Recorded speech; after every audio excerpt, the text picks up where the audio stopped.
for the past 8 years, registered members of political parties, but the newly formed UDA is also fast building its support base. At least as of now, parties have more than doubled their registered members in the last 8 years. This signals a growth in the recruitment of members that are critical in nomination. And also, while political parties had 7.6 million registered voters in 2013, like I mentioned, the number has risen to at least 16.3 million registered persons, and this was mentioned by Anne Deritu, who's the registrar of political parties. Ms. Deritu also declined to just provide the breakdown of the numbers of each parties. The 16.3 million accounts for the total number. So he declined to provide a breakdown of the numbers for each party, citing political sensitivity, also saying that these figures are the strength of parties and most of them don't want their numbers to be shared without their authorization, and in case she gives it out, it will actually look like an inciting against each other of these political parties. However, President Kenyatta's ruling party, that is the Jubilee, has close to half of the total registered political party members in Kenya, and almost double those of Raila Odinga's ODM. Now, Vic, I know we're not supposed to like give our views or something, especially when it comes to matters politics thereabout, but yes, in as much as we look at these numbers and how the figures have risen over the past 8 years, total of 16.3 million, and UDA is really making inroads in various, various places, various constituencies. Yeah. What is your perhaps take in terms of how these numbers are rising? Also to a point where Jubilee still dominates in terms of membership, given the fact that there's a bit of crack, if I can say, in the party. You see, in the history of Kenya, in any election, most parties seldom make it to the next general election cycle. The ruling party? Exactly. Most parties, almost coalitions, are always formed to form next government or to win an election, and they have got pre-election pacts and post-election pacts, and some of them after the elections they tend not to go into the next election, perhaps in anticipation that the front runner or the chairman or the party leader might be getting out. For example, in this case, President Uhuru Kenyatta is not going to seek a re-election. Yeah. Now, the coalition parties in the Jubilee coalition are now feeling that the party leader, who is the front runner, who is not going to be is not good presidential candidate come 2022, and therefore the pact that they had in 2003, and now we are in 2022. Jubilee moving coalition. We have 2007, and now 2013, now 2022. Most of the political parties are always formed to win an election. And after that, they disintegrate and they start forming other parties. It's only stronger parties that usually fight until they get to the next general election cycle. So it's not something new. We are yet to see more parties coming up, seeking to have, a bit of some share in the constituencies, and it also comes with... see who can get what. Exactly. With that, right now, actually, all eyes on the Kiambaa by-elections later on the is it July 15th? Yes, or July 15th, I believe. Yeah, trying to see who will win, who will make it there. Absolutely. So we are yet to see more political parties formed, and more coalitions are yet to come. All right. Now, also, I just want to run through this story, if I can say, like a sad kind of story, which was on the front page of the Daily Nation, and this is in regards to the young lady, that is Evelyn, the main header, then blind at 31. Evelyn now prepares for life in her own world. So just listen to this. Imagine waking up one morning, opening your eyes, and seeing nothing but total darkness, and then realizing that you've actually gone blind. This is the story of one young lady, Evelyn. That is what happened to her. That was last year. Now, a few months later, she has overcome self-pity and depression and is looking forward to her new life. So Evelyn completely lost her sight after being sick for 6 months. Before that, she was a jovial, bubbly businesswoman who spent most of her days at home in Kasarani, that is here in Nairobi, reading books, watching movies. She lived alone and running an online business. But on one morning, that was last year, June, she woke up feeling extremely tired with pain in her shoulders and forehead. She had a delivery to make, but she went back to sleep, only to wake up after 7 p.m. So she ended up sleeping the whole day without even realizing. I was in and out of consciousness, said Evelyn. When the condition persisted, she went to a hospital in Kasarani where she was diagnosed with a bacterial infection. She was given medication, but the condition worsened. She was then diagnosed with acute meningitis after explaining her symptoms to a doctor and referred to Kenyatta National Hospital, where she was admitted for about a week. Further tests ruled out meningitis, but showed that she had a blood clot in one of her main veins, and this is what led to her being blind. So you can imagine living for 30 years of your life, and then one morning you wake up and things have changed altogether. The bite is that I do not know what it is, what's in store for me. There's so much that we are not in control of. At least as of now, she's still fundraising to pay for rehabilitation at Kenya Institute for the Blind. Just the way you were saying, Victor, in the beginning of the show, that sometimes in life there are things that you do not have control over. And even if you break a leg or a bone, there's just nothing you can do about it, because how then do you explain it? For 30 years of your life, you've just been okay. Nothing has been showing off. And then one morning you wake up and life has changed completely.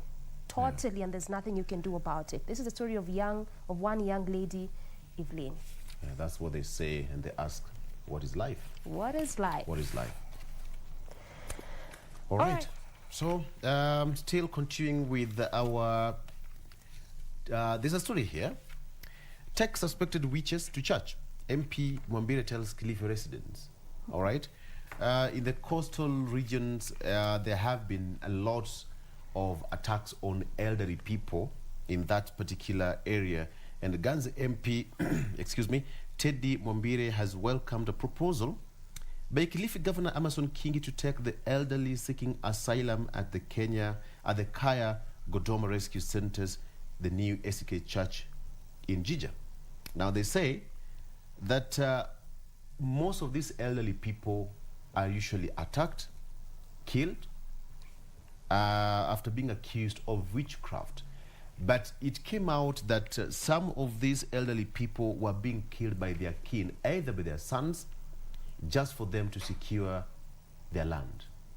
So you kill your father, your grandfather, just for you to get that piece of land. Let me tell you something, people. It's all vanity.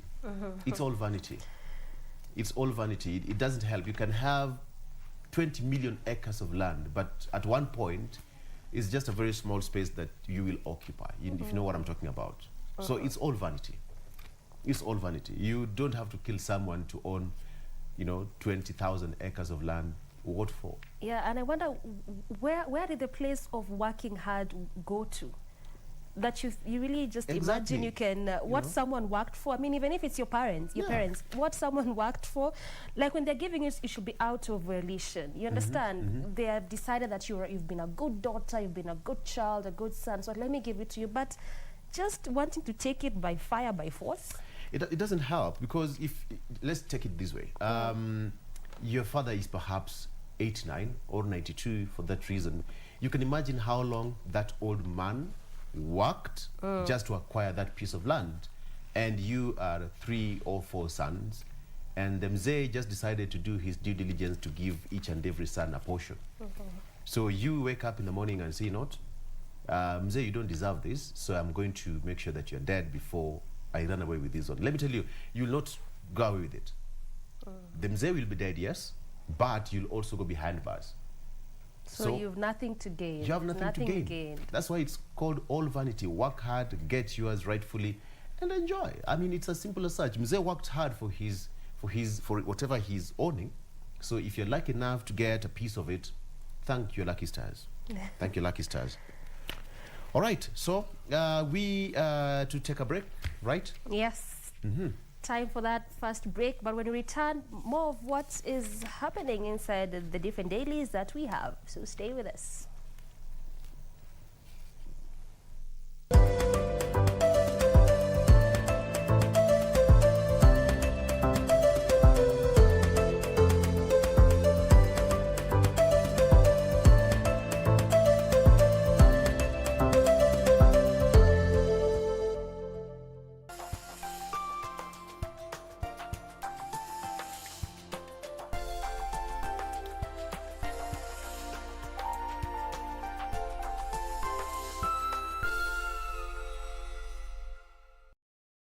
Tonight on KBC Channel 1. You'll soon receive the summons. Wipe those tears, they don't move me at all.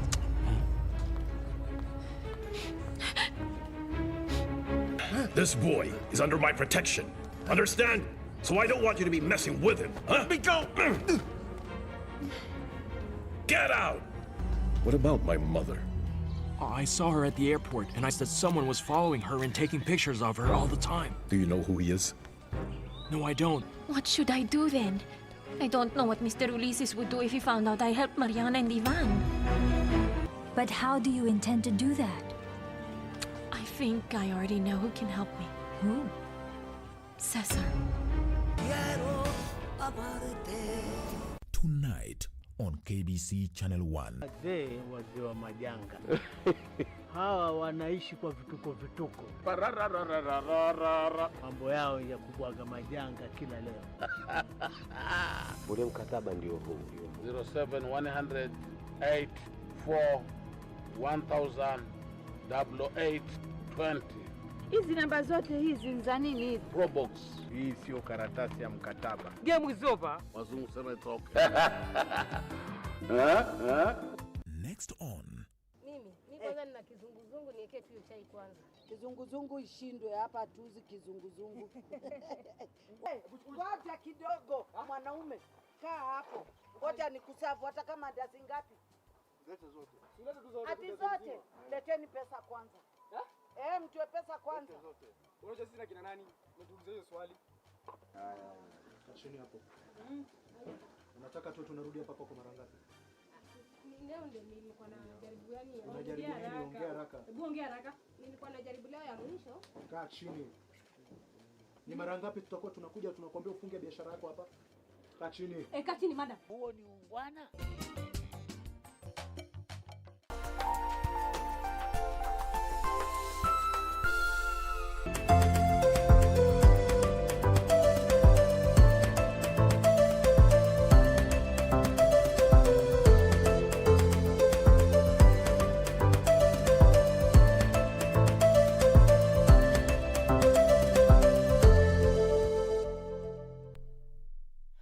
Welcome back to the program. If you're just joining us, it's still right in time for our first segment in the headlines, where we continue to unpack for you what is making headlines in the different dailies that we have.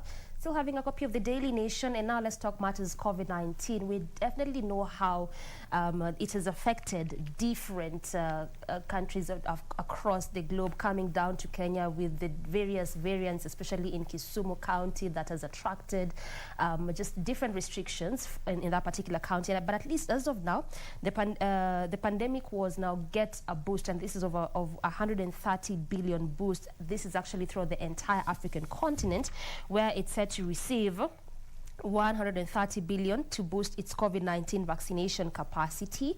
MasterCard, which is a Canadian foundation, and the Africa Centers for Disease Control and Prevention partnered to provide this funding. The partnership will support countries to buy vaccines for 50 million people, ensure they are deployed to needy populations, and expand countries' vaccine manufacturing capacity for a period of 3 years.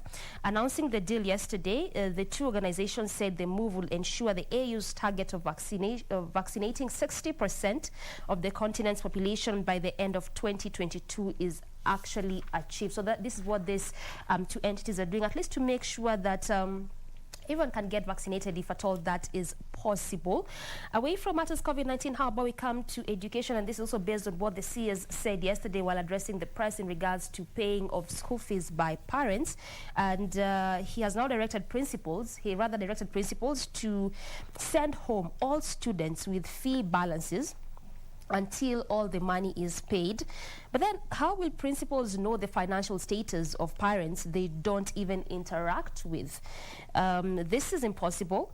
They will just send away all students with balances. Professor Magoha knows all too well that most parents can't afford these fees that he's directing them to pay, given the fact that how COVID-19 definitely just throw things off balance, and how most parents now had to focus on buying food and perhaps more needed stuff compared to paying of school fees. But that is just the latest directive from the CS saying that now principals should send away students home for those that have not paid fees. But in as much as that is what he said, but parents also have, they have their own concerns and have raised their own concerns, and now they want the education CS to crack down on school heads. They said we're charging extra levies of up to 12,500 in violation of fees guidelines. So in as much as he wants the parents to pay fees or else their students will be sent at home, parents also want the CS to crack down on principals or school heads who are introducing new fees that, again, parents need to pay.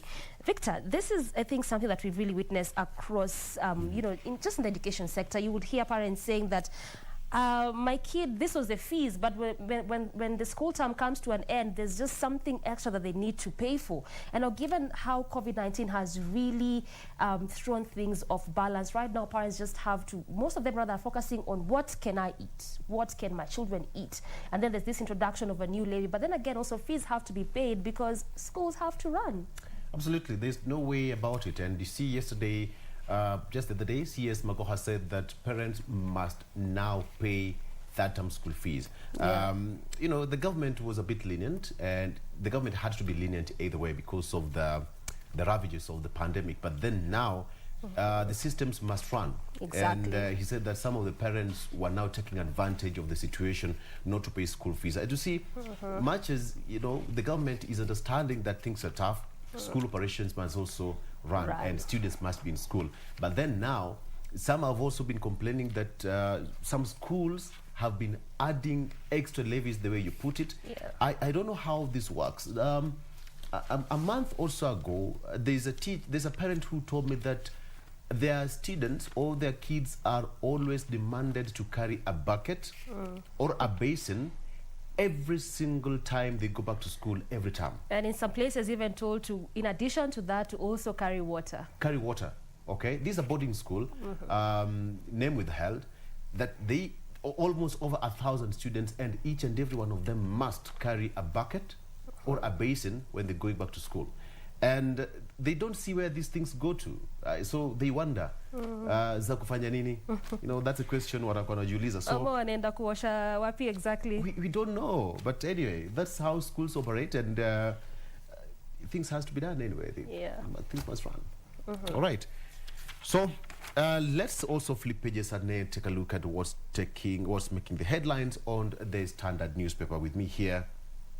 The headline says that why it's race against time for Uhuru. Why it's race against time for Uhuru. President Kenyatta has 13 months to cement his legacy on development, change the constitution through BBI, and navigate the heated succession politics. And that also story continues therein in the Standard newspaper. And now, budget. Why there is nothing to smile about? This is it. For every 100 shillings collected in taxes, 70 shillings will go into servicing debt, leaving a meager 30 shillings to fund all other needs. So you spend 100 shillings, 70 shillings will be used to service the debt. That is why our debt ceiling will always be high. You will always feel that pinch, because the government is trying to service the debt that it had and the money that it borrowed to service some of the services and to implement some of the projects that it started, and now we will have to pay that. All right. And there's an article saying that being an African is not about black skin.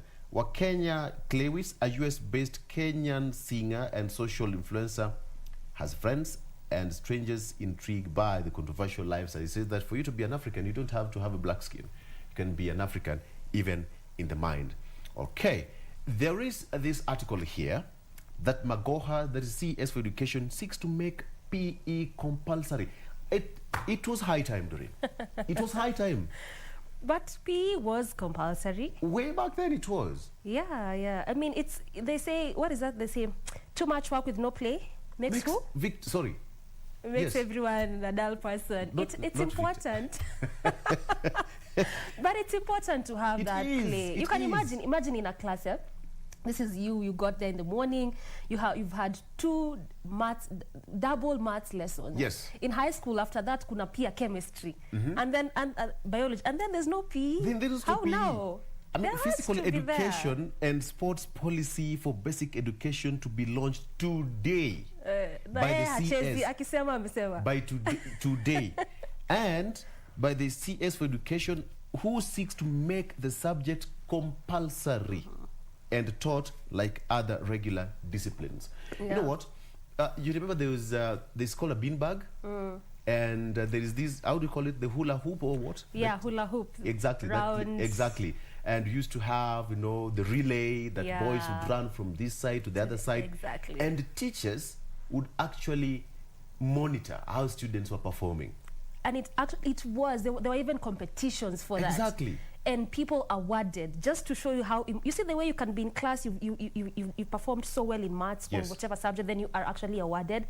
The same also used to happen for PE classes. It used to happen. Like you ran, it was a relay or short race, whichever. Kuna some awards. It makes you feel like I may not really be good in class in this capacity, but at least I'm good in this other capacity. This is interesting. Why have it's they high done time away with back. it? Ladies would be in some particular corner playing the kora. It's called, you know, the stones in an open field.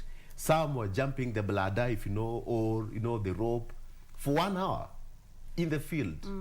Boys would be bare-chested. If you don't have a vest, munacheza football hapo with teachers just there.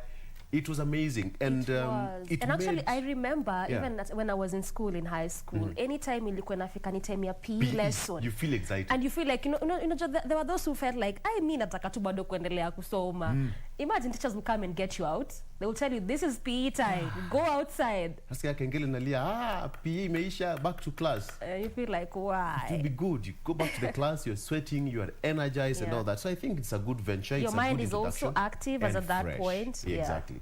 And now kids also had time to bond. You know, both boys and girls, they would play together. You know, they would just bond as students because teachers would put you in groups. 3 boys, 3 girls, you are competing against something. All right? So you're mixed. It was a good thing. So I think it's high time that it was introduced. Yeah. It will go a long way in helping the pupils. All right. So there's that video that also went viral that President Emmanuel Macron was also slapped by someone. President slapped during a walkabout. French President Emmanuel Macron was yesterday slapped in the face by a man during a visit to a small town in southeast France. His office confirmed that the video that went viral, which was circulating on social media, the president could be seen greeting the public, waving for him behind traffic barriers in a small town of, okay, that one I didn't get it correctly, after he visited a high school that is training. And then all of a sudden, the man decided to slap the president. Should we call that presidential slap? Wow, I didn't see that one coming. But I saw that video and I just thought to myself, I mean, are people really tired with their leaders? Because, I mean, Vic, you can remember when we were covering Madaraka Day, there was a sort of like a similar incident. In as much as the man did not get to the podium where our president was to even get a chance to do that, but the kind of antics the person was doing, to a point even the president said, wachani na acha sasa tuende afanye mambo yake. That was actually the president's statement. So are people really tired with their leaders? And what is this that make people so tired, yet they're the ones who actually choose them? Sometimes I might say that people are just attention seekers. And, you know, what pushes someone to run to where the president is? A president has got something called a bubble, a security bubble for over 200 armed police officers around him, and you'll never see them. Yeah, but you just decide, by the way, right now. I just want to do something here today. Is it, you said attention seeking? Is it attention seeking, or is this just, I'm just tired? Some people are just having fun. You know, just having fun. But, you know, some of these people, they don't go anywhere. They're just restrained. There's nothing much you can do unless you're a serious threat to any dignitary or, you know, some leader of some sort. That is the time that you will be dealt with accordingly. But just like, for example, whatever you saw in Kisumu, the guy ran from the other across the field. Imagine all through up until he got almost there to the front. He was just having fun. There was nowhere he could go. All right? So, with the 1.2 trillion shillings debt bill, Yatani must borrow from Peter to pay Paul. That is according to the standard there. Kenya's 1.2 trillion shillings debt will be settled in the next 12 months. Is so deep that taxes alone can't solve this mess. Now, but again, the Cabinet Secretary for Treasury, Ukur Yatani, will have no option but to tap resources from donors and other lenders to retire maturing loans. It will be the same script of borrowing from Peter to pay Paul, just to forestall the economy from being wheeled to the ICU. So it's going to be a very big dent into our pockets just to service our debts. But you know what? As I say, services must be rendered. All right. So coming back to the Daily Nation, you can remember yesterday, if you are especially online, you might have come across this particular story of a South African woman giving birth to 10 babies. There was a similar one in Malawi, if I'm not wrong, where the lady gave birth, was it to 8 or 9 babies? But this particular one, the South African woman gave birth to 10 babies on Monday, breaking the world record held by Malian, who had 9 in, it was in Morocco, not in Malawi, in Morocco. That was last month. So this, the lady in question, or the particular lady who gave birth to 10 babies, is known as Tamara. And she delivered preterm at hospital in capital Pretoria. It was 7 boys rather, and 3 girls. She was 7 months and 7 days pregnant. However, she expressed her happiness and just being very emotional.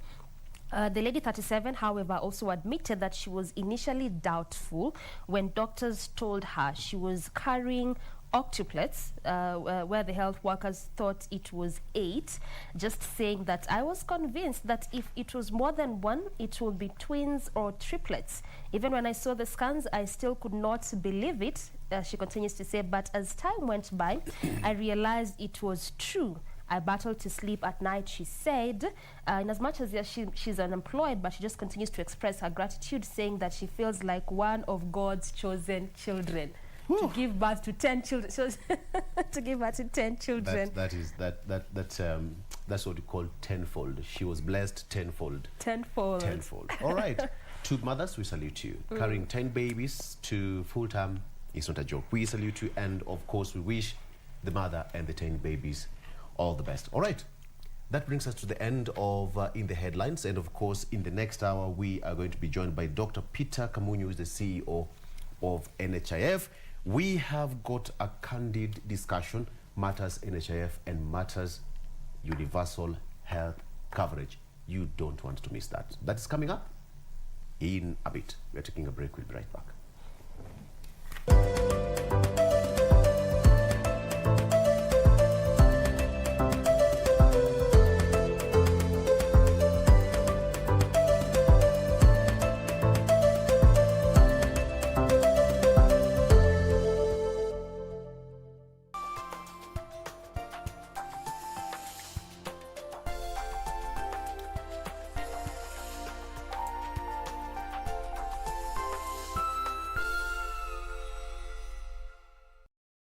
Next on. Hakuna nipataje kabisa. Hebu ngoja usifiwe hata kujisifu mwenyewe. Wanasifu kitambo. Wewe ushana mimi nikikaa hapa bila kupata wateja. Weisha. Sasa ukivaa hivyo ndio maisha nini? Sisi nafanya mazoezi lakini huu mchanga huu. Mazoezi ya nini? Mazoezi gani? Si ya ile kazi niliyopata sinaanza mwezi ujao. Nini inaendelea hapa? Wewe Sudi, ni mambo gani haya? Sudi ni nani? Sudi ni mimi. Hata nguo zangu unavaa. Basi. Sawa. Who is the boss here? Ni wewe. Then who is this? Tonight on KBC Channel 1. God bless me, God bless me, God bless me, Lord. Let's have the joy coming. We standing on the rock, rock, rock, rock, on the victory rock, yeah, yeah. Every day we are go fight. I think it's best that you forget me. Running away from this system. I'm running away from Babylon. I'll show you my heart is pure. Oh yes, better than before. Tonight on KBC Channel 1. Wazee wa majanga. Hawa wanaishi kwa vituko. Mambo yao ya kubwaga majanga kila leo. Ule mkataba ndio huu. 07 184 1000 8820. Hizi namba zote hizi ni za nini hizi? Probox. Hii sio karatasi ya mkataba. Game is over. Wazungu sema it's okay. The greatest rally in the world is back in Kenya. Catch all the action of WRC Safari Rally live and exclusive on KBC Channel 1 from 24th to 27th June. See the world's best drivers navigate their machines on Kenya's rough terrain at breakneck speeds. Experience the thrills, adrenaline, drama and excitement as man and machine do battle. Don't miss out. WRC Safari Rally, live and exclusive on KBC Channel 1, your true sports partner.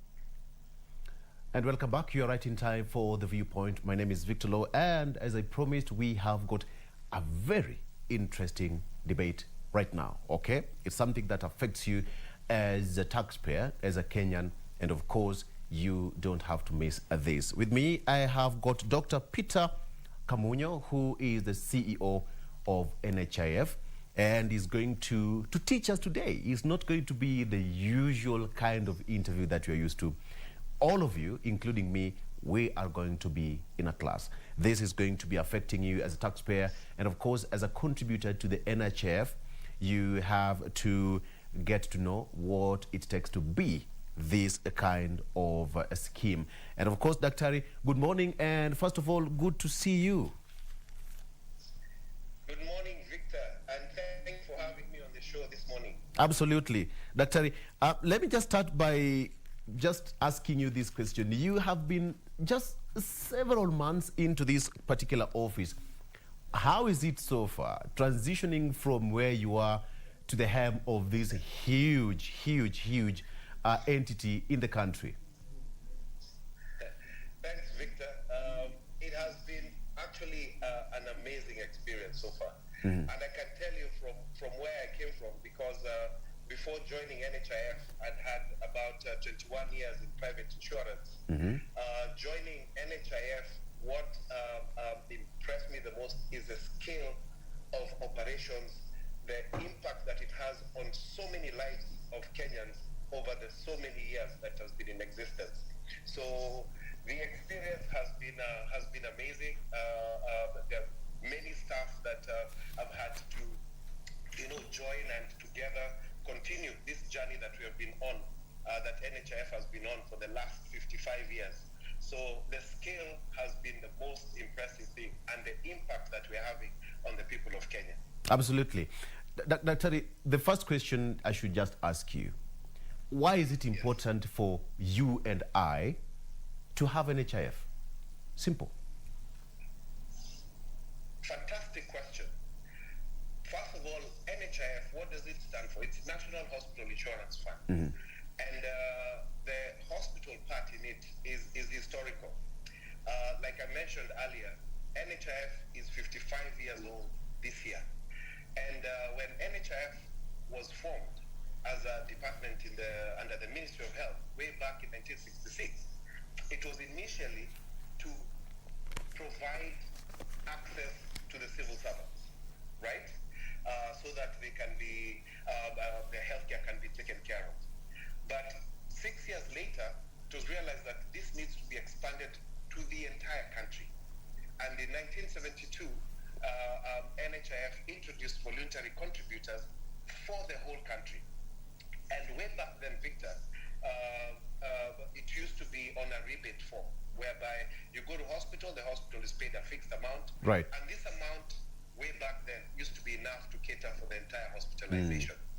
So it is indeed important for you and I to be members, and every Kenyan for that matter, because the mission of NHIF is to ensure that every Kenyan has access to quality healthcare without suffering financial hardship, which is what we know as universal health coverage.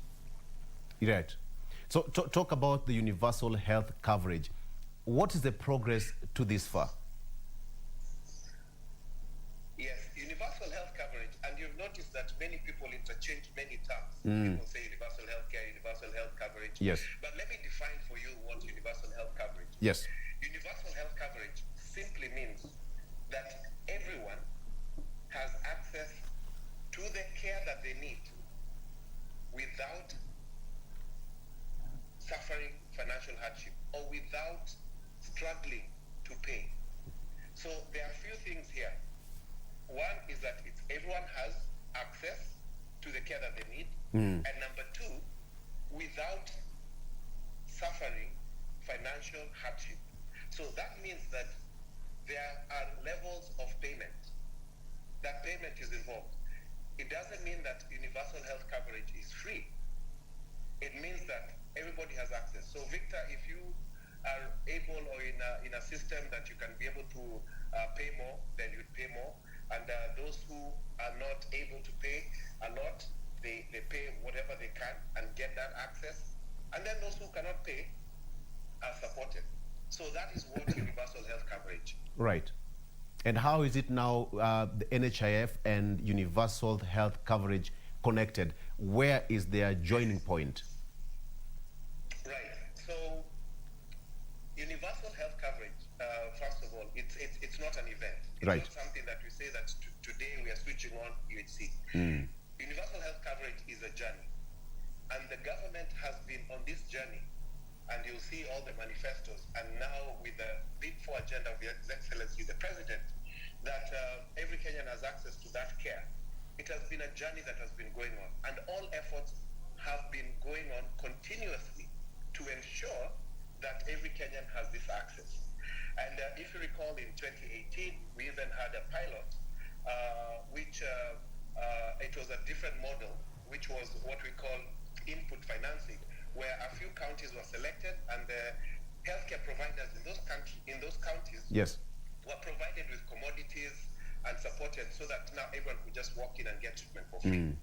But what we realized is that that model is not sustainable because healthcare actually costs and somebody has to pay for it. So right now, we are scaling up to achieve universal health coverage through NHIF, through a model we call output financing, or Yes. basically insurance model.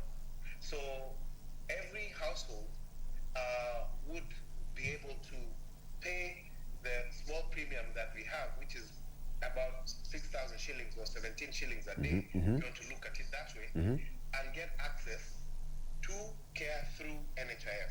So what NHIF does, once you become a member of NHIF, then you have access to our network of 8,000 plus providers across the country. Yes. So that way, when you're sick, you walk into the hospital and you get treated and you go away. But the fact that you are an NHIF member. So in terms of achieving UHC,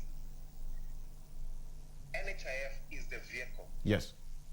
So you want to get to that state of UHC where more than 80% of Kenyans are covered, NHIF is a vehicle. So you enter the vehicle, and the vehicle will take you to your destination. Absolutely. And what is the total number of registered members right now? To this end, the government launched that drive to have the UHC running, as you've put it. It's not an event. It's not. It's an event. It has to continue. Yes.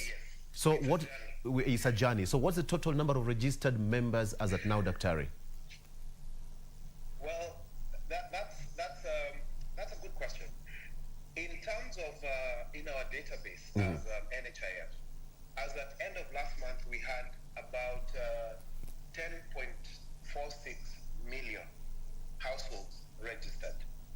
So if you multiply by the average number of people in the household, so we're talking at roughly close to about 23 million Kenyans who have been registered under NHIF. However, the ones who are active are actually just about half of those. So meaning that we have many people who have joined and then they default and they fall by the wayside. And this has created that a fluctuation in active membership, which now stands at about 5 million, roughly about 5 million. Right. But you see, and this is what now we've been doing, to get to UHC, basically what we are saying now in this model is that every Kenyan who can pay should pay. Every Kenyan who can pay should pay. Should pay. And then those who cannot pay to be identified and supported. Now, the government has taken the first step in identifying who have been identified. If you look at the last demographic health survey, there are about 5.1 million households that have been identified as vulnerable or indigent, that they cannot afford the basic necessities, cannot afford healthcare. Yes. So the government has actually taken the first step to support these ones by supporting 20% of them. And this is the 1 million households. And last year in October, actually 30th of October, His Excellency launched the registration of these identified 1 million households. And I'm happy to say that last week we actually completed registering all the 1 million households. Now we are just awaiting for them to be able to access services. So we are on that journey, as we keep saying, and the first 20% of the poor have been covered. All right. Doctor, what's the government's input to ensuring that the universal health coverage is achieved? Yes. Now, to achieve UHC, so we've just been talking about one bit, which is the financing part. Yes. And since we are having this insurance model, or what we call output financing model, so is to ensure that everybody is paid for, is a paid-up member. And now the 1 million households have been supported. But Victor, there's another area to look at to ensure that we get to UHC, because as an insurer, we give you a promise that once you're a valid member, when you go out there, you will get services. But we don't run the hospitals. So the next key component is the hospitals. And you have seen the efforts by the Ministry of Health to upscale, starting from the level 6 hospitals. You've seen the efforts by the counties to upscale the county hospitals from level 5, now level 4, all the way down to the dispensary levels at level 2. And these efforts are to ensure that these facilities are able to support the promise that we provide. That, Victor, when you are our member, you can go to hospital and get care. So how it is now being made sustainable is that when you go there, we reimburse, we pay the hospitals for the services. So those funds that we pay the hospitals now can be used to sustain the hospital. So now we are creating a loop that is able to become a sustainable system whereby members who are active can go to hospital, and in the hospitals they can get treatment and they can get the commodities and facilities that are working. Doctor, even in the pursuit of making the UNHC quite attractive to the common man, you and I, of course, included, we've had so many cases of some of the hospitals making unrealistic claims, all right? How are you going to deal with this one after the UHC is fully implemented? Yeah, and these are some of the challenges where you have third-party payment, whereby insurance is a business of trust, is a business of utmost good faith, because at the end of a visit, a patient visit, what we get at the head office is pieces of paper, which we call the claim form, that has been written that Peter went to hospital, he had a cold, and he was treated like this, and this is the amount. And then we pay. So unfortunately, such a system tends to have also some fraudulent activities. And this is what we call the medical fraud. And globally, it is estimated at about even 20 to 30%. Even in this country, it is estimated to be about 20 to 30%. And this type of medical fraud, there are different forms. One of the common ones is impersonation, whereby you are a valid member, so since you almost look like me, I use your card and I go and get services. So that creates an abnormal utilization. Then there's another one that is also very common, which is manufacturing of claims, whereby hospitals sit and just write fictitious claims and do that.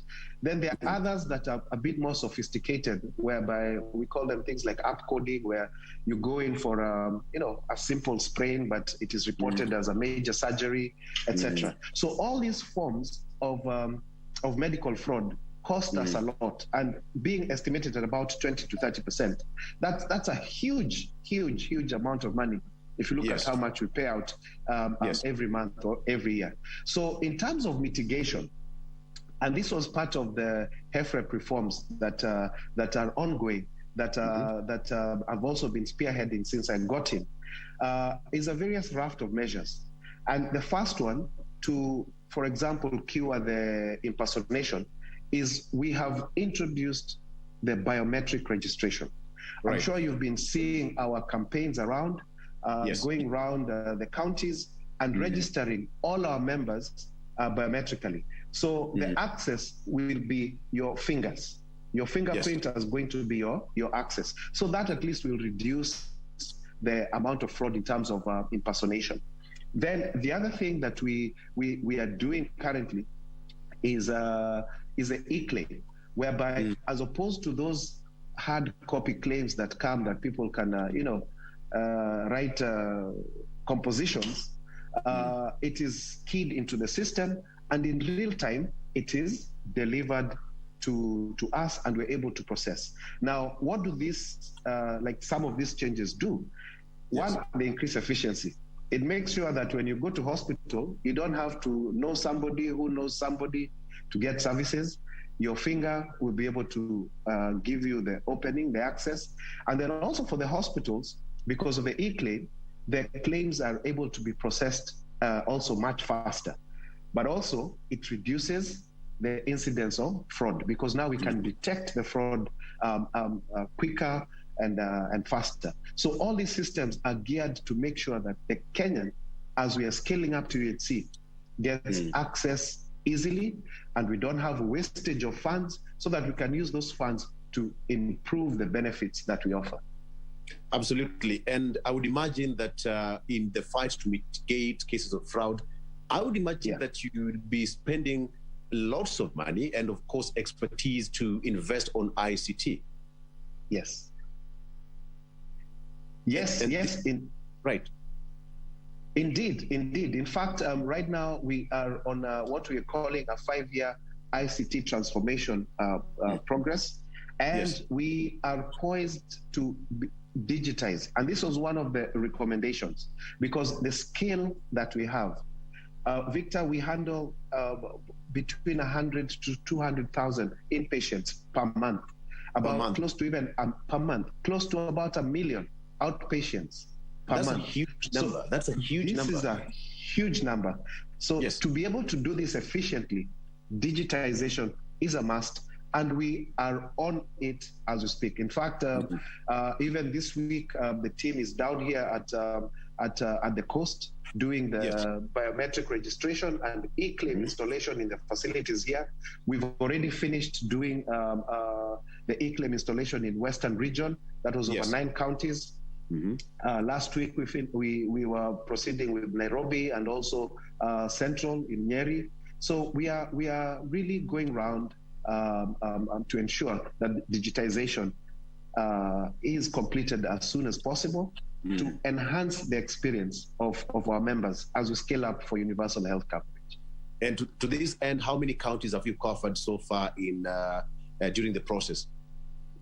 As of now, we have, in terms of fully e-claim, about 12 counties. Have been actually about 14 counties completed, and this is a process that will be complete by July 11th. Right. So we are moving very fast around the country, and we also urge where members see us camping at the Chiefs Camp, at the local hospitals, that they turn up in good numbers to have their biometrics, their fingerprints captured, because this is the way we will be identifying our members as we go ahead.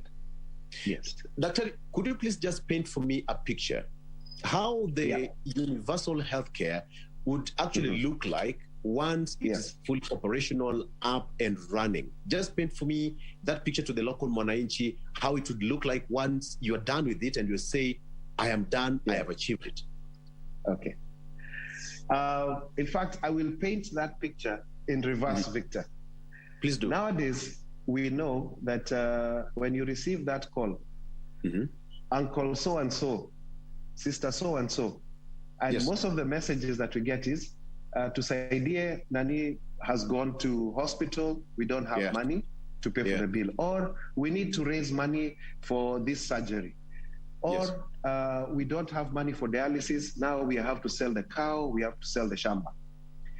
Now, all those things that we do, including the harambes, in a state of universal health coverage, whereby everyone has access to quality care that they need without suffering financial hardship, means everyone can afford. Now, when we have that state of UHC, whereby you are a valid member of NHIF, what would that mean? It means that you walk into a hospital, especially our what we call contract A, which is for public hospitals, and contract B, which is mostly faith-based organizations and many other private hospitals that have what we call a comprehensive contract. It means that you will be seen. If it is an admission, you will be admitted, you will be treated, and you will walk out. But you have to have been a valid and an active member. So what we are doing now and how to see how you would see, it means that that worry of getting access to care has been removed. It means that you can walk to a hospital, get the services that you need, and get well and go back home. And at the same time, the hospitals would be supported by the reimbursements that we pay, because your visit, we are the ones now who will pay for it. And this goes now to that spirit of insurance, what we call risk pooling. So it means that when everyone is on board, that there are finances that are able to support those who get sick. Yes. So that's what we say in the solidarity, right? In a social health insurance. The ones who are sick are supported by those who are well. And it continues like that because we all don't fall sick at the same time. So a state of UHC, you and I, Wanjiko, Fatuma, Otieno outside there can be able to access care without suffering financially. And how much should Fatuma, Atieno, and Chiku contribute monthly just to access this service? Yes. Now, our monthly, actually the annual contribution is 6,000. Monthly contribution is only 500 shillings. And this 500 shillings covers the principal member, so that would be Fatuma, and her spouse, and their children. For the national health scheme, we do not even limit the number of children. Yeah. So it covers the principal member, the spouse, and their children for 500 shillings.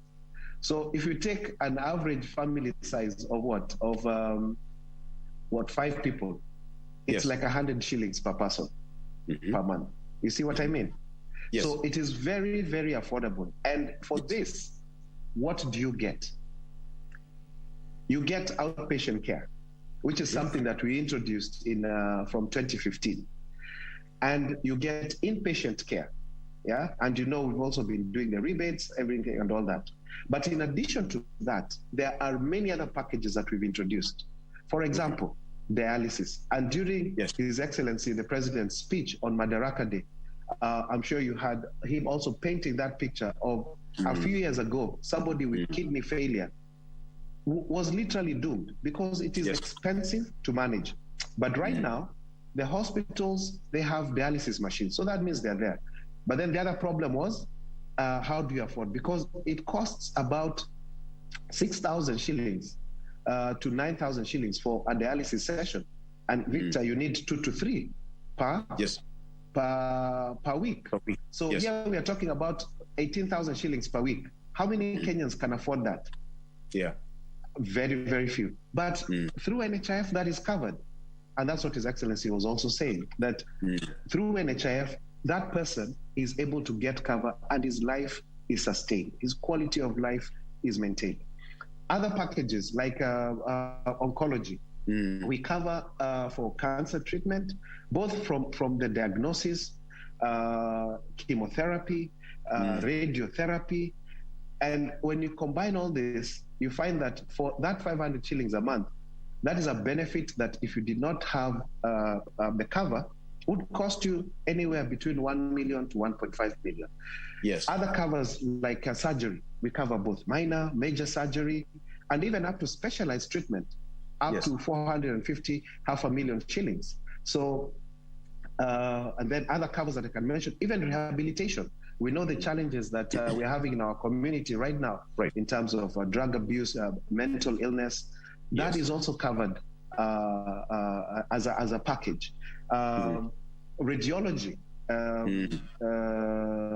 so X-rays, CT scans, MRIs are also covered.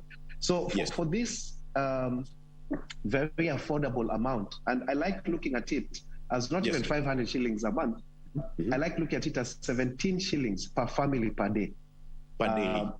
Per day. So this is an amount that we can afford, and that's why you're seeing the government encouraging everyone to ensure that we are all members of NHIF.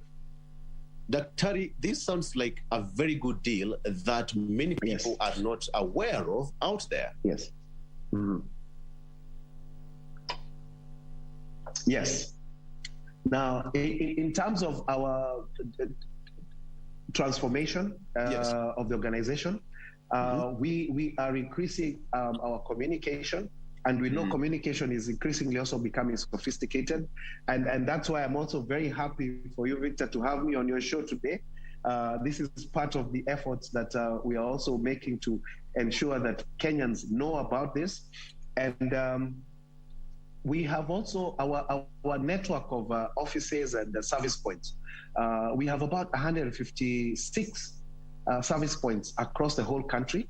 I'm sure you've seen our offices, which are about 103, and we're also in there are 70 fully fledged branches and another 33 satellite clinics, and then 53 Huduma centers where we are present. And then we've also enhanced our digital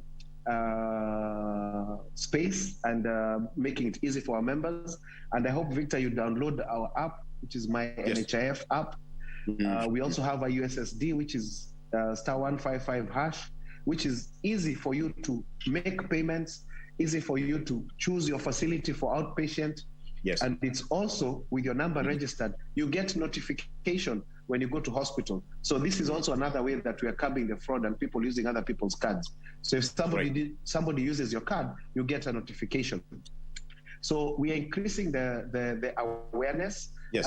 and our teams are on the ground, and we are hoping that also you and I keep telling people, because also word of mouth is really, really important in ensuring that everybody is aware about NHIF and the benefits that they would get and how to get those benefits.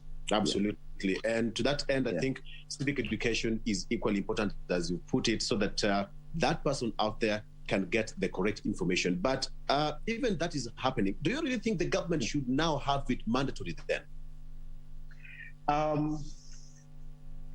Let me explain to you why. In social health insurance, everybody needs to be on board. In fact, remember the first question you asked about the membership. And I told you that we have 10.46 members as of the end of last month registered. However, only about 5 million are active. Now, the others who are not active, it's not that they do not benefit, they have not benefited.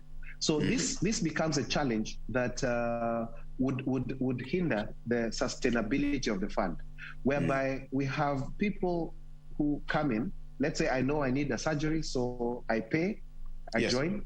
Then after I get my surgery, so you've paid your 500, maybe 1,500 or your 6,000, then you get surgery of 180,000 shillings, for example. Then after that, you disappear. And somebody else does that. So you find that in this case, we are spending more than even what is being collected as a pool. Because a pool for insurance means that everybody is on board. So, and then the ones who get sick, the pool is enough to sustain them. And then the ones who are not sick are the ones who are supporting the other ones. And then when their time comes, hopefully it doesn't, they get sick, then the pool also supports them.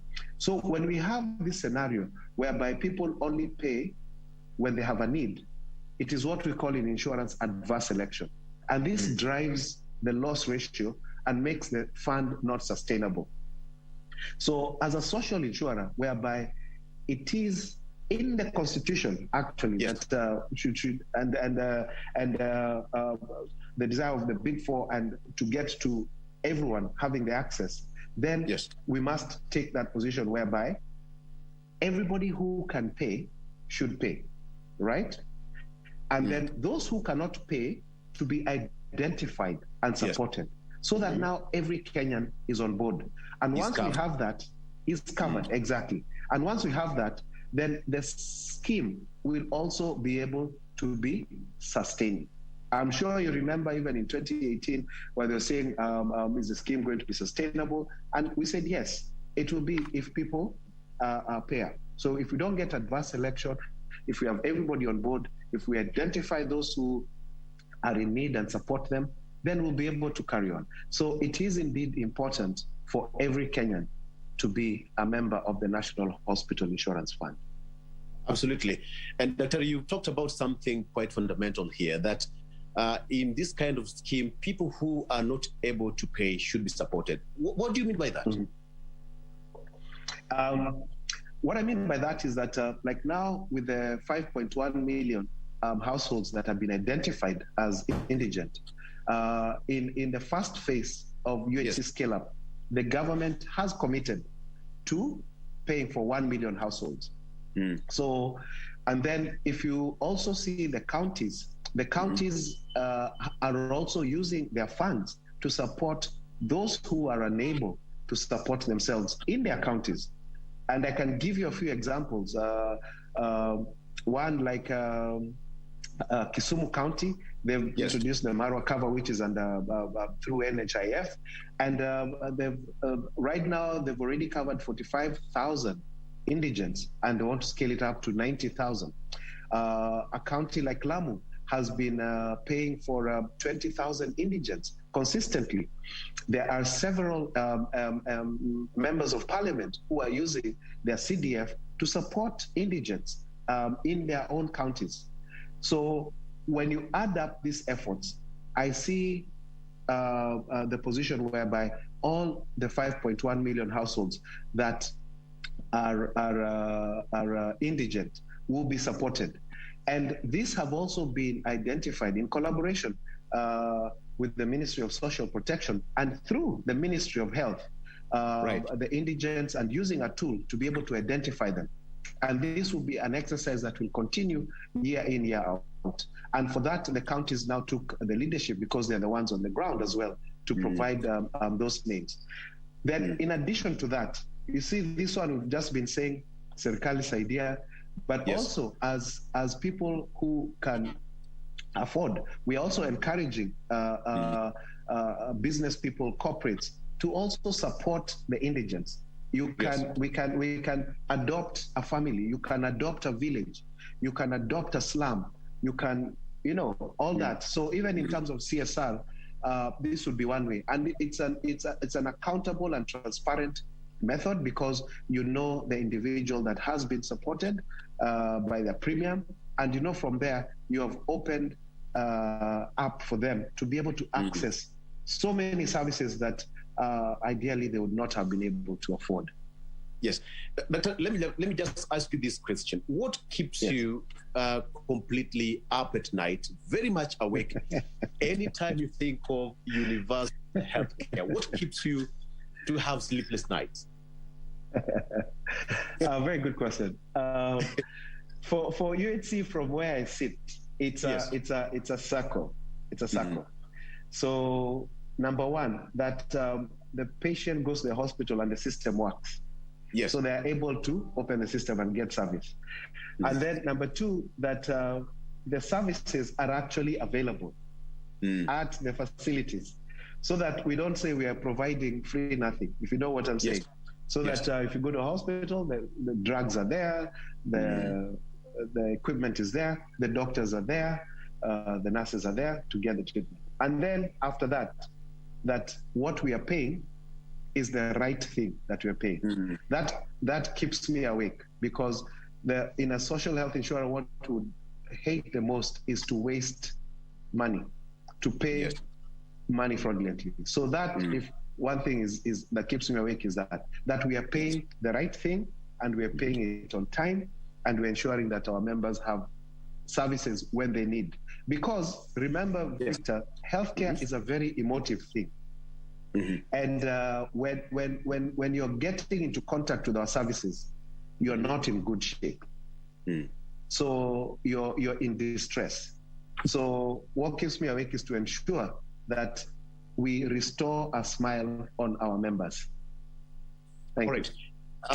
The next question, Dr. is that somehow administrative kind of, how has UHC structured its functions to ensure that every Kenyan who is a potential member or who is already a member is very much aware of the benefits of the UHC? Yes.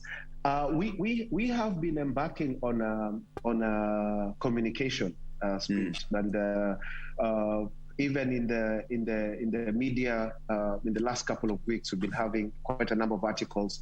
We are actually right now doing also a blitz on local radio stations in the counties in terms of our digital space. For those who have access to that, it's actually daily, almost on the hour basis, updates on how to, and even finding newer ways or easier ways of being able to communicate. Because one of the issues that you realize, even from my experience in this industry, is that people understand information differently. They take it in differently, depending on their circumstances, their environment, their experiences. So we are trying as much as possible to ensure, because NHIF is non-discriminatory. It is for everybody. So the way I would communicate to you might not be the same way that someone in the village might consume that information. So we are trying to ensure that we're able to talk to everyone and everyone understands us. And this, Victor, is not, will be a one-off blitz. No, this is an ongoing concept, because one of the other things that is interesting, and even people who are even well-read sometimes do not understand, is a concept of insurance, whereby whereby you're paying something little for a big benefit, but that benefit only comes into play when that need has arisen. So this concept of insurance, and there are chances that you might not use the benefit at all. And if you don't use that benefit, you should be happy that you've not used an insurance benefit, because it means you've not incurred a loss or a difficulty. So those are the messages that we will continue sharing and enlightening people that be an active member throughout, and thank God when you're healthy and you're not using it. So don't just wait for the time that you have a need to join. And this is the reason why you're seeing the government and also through the amendment bill is to help people, because many times people don't pay, not because they do not want to, because they forget, because it's not convenient. Because if you look at it, Victor, everybody who has a vehicle, they have insured the vehicle. So you can imagine we've insured metal, yet the body which has made you able to get that, we are leaving it. So let's start and love ourselves and insure and make sure that we are fully insured. Medically first. That's interesting, Doctor. You said that we insure the metal, but we don't insure the body that drives the metal. Exactly. That's interesting. Doctor, you talked about going about 14 counties, yes, and having in mind that health sector is a devolved kind of unit, all right? So how have you partnered with the county governments to drive this agenda seamlessly? Yes. That's a great question, because like I said earlier, number one, we don't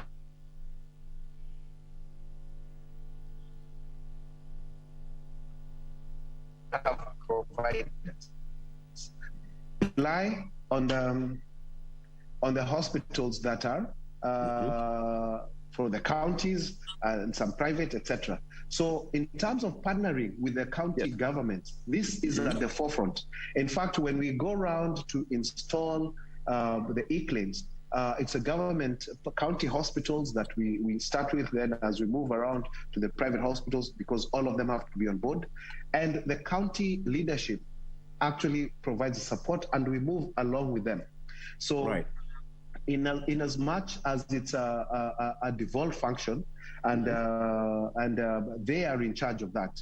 So what we are also encouraging the counties is that the funds that we also reimburse the hospitals are also ring-fenced for those hospitals, so that the hospitals can continue to be self-sustaining and they can be able to grow. So as we move along, it is very important for us to continue this partnership that we have with the counties to be able to support them in being able to deliver UHC in the counties.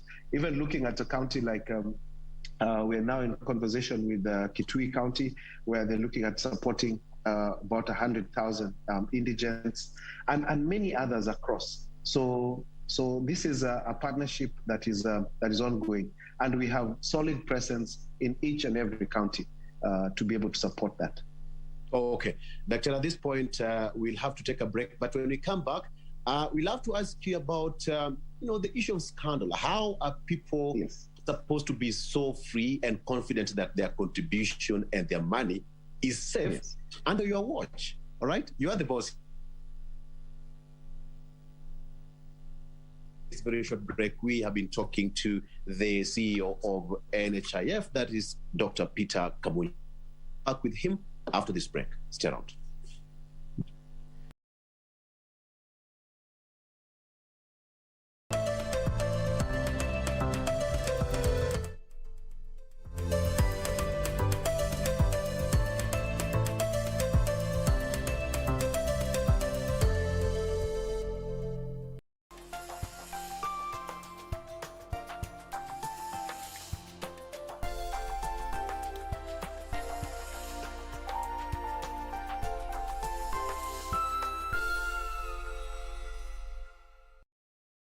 Tonight on KBC Channel 1.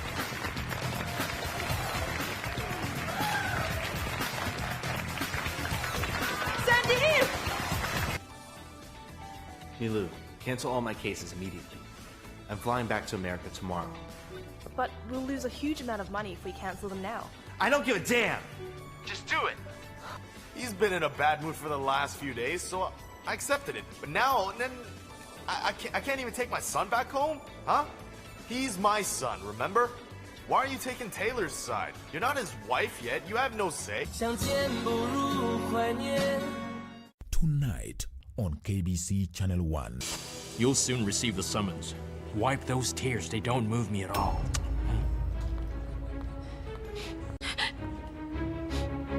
This boy is under my protection. Understand? So I don't want you to be messing with him. Huh? Let me go! Get out! What about my mother? I saw her at the airport, and I noticed that someone was following her and taking pictures of her all the time. Do you know who he is? No, I don't. What should I do then? I don't know what Mr. Ulysses would do if he found out I helped Mariana and Ivan. But how do you intend to do that? I think I already know who can help me. Who? Cesar. Tonight on KBC Channel 1. God bless me, God bless me, God bless me, Lord.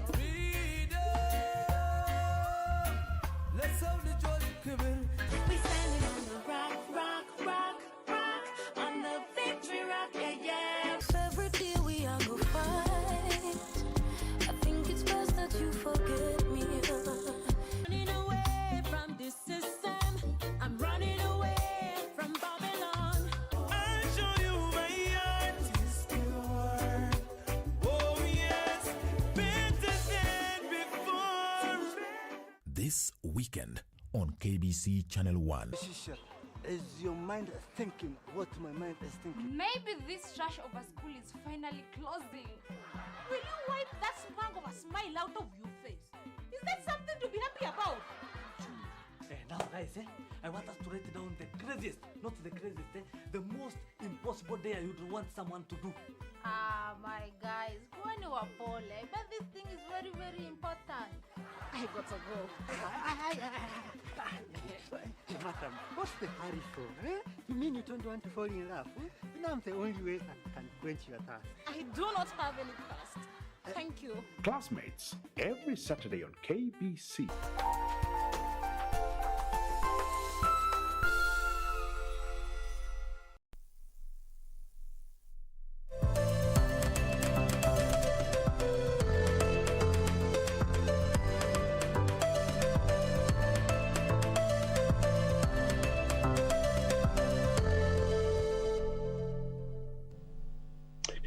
And welcome back. We are talking matters health today. And by the way, health is wealth. Take care of it, and you're healthy and you're wealthy. All right. And that is why we are privileged to be having Dr. Peter Kamunyu, who is the CEO of NHIF, talking to us, and not even talking to us, teaching us new things that probably you did not know. As he always said, we will continue to learn as long as we are still alive. So the discussion still continues. And Dr. welcome back, and thank you for sticking around. Before we went on a break, I asked you a question about the scandal. It's been all over that people contribute, but they're a bit wary about the safety of their money. How can you assure that contributor or a potential contributor that his or her money is safe in your hands as the CEO of NHIF and as the custodian of UHC? Tough question, Victor, but yeah, but you see, the number one is transparency and accountability. And that is what we are driving, and that is what we will continue driving. And even as we scale up for UHC, one of the positives about this output-based model or insurance model is that, Victor, you know that 10 people have paid and the premium is 6,000 times the number. So even the amount collected is known. In terms of payment, it is payment to the hospitals, and that is known, and is for services rendered. And the bulk of what we pay out is for claims. 90% of what we are paying out at the moment, 90%, goes back to the hospitals for services that are given to our members. So to answer your question in terms of protection is, number one, to continue with the transparency and accountability. Number two, to ensure that we enhance digitization of all the systems so that you can be able to continuously make reference and review, and where there are red flags, they're able to be detected in good time. And that is one of the things. And then swift action to any activities. For example, over the last couple of weeks, a few like providers have been caught with fraudulent activities, a few individuals as well. And we have made sure that that has been taken through the legal process, and they are in court. So to ensure that there's also swift action taken when anomalies are taken. So basically, the answer to that is to increase efficiency, transparency, and accountability. And this would be supported by a digital platform so that you're able to track in real time and be able to intervene also in real time. So that is something that we will force and ensure that is whatever. Then also internally is working with the staff. One of the things that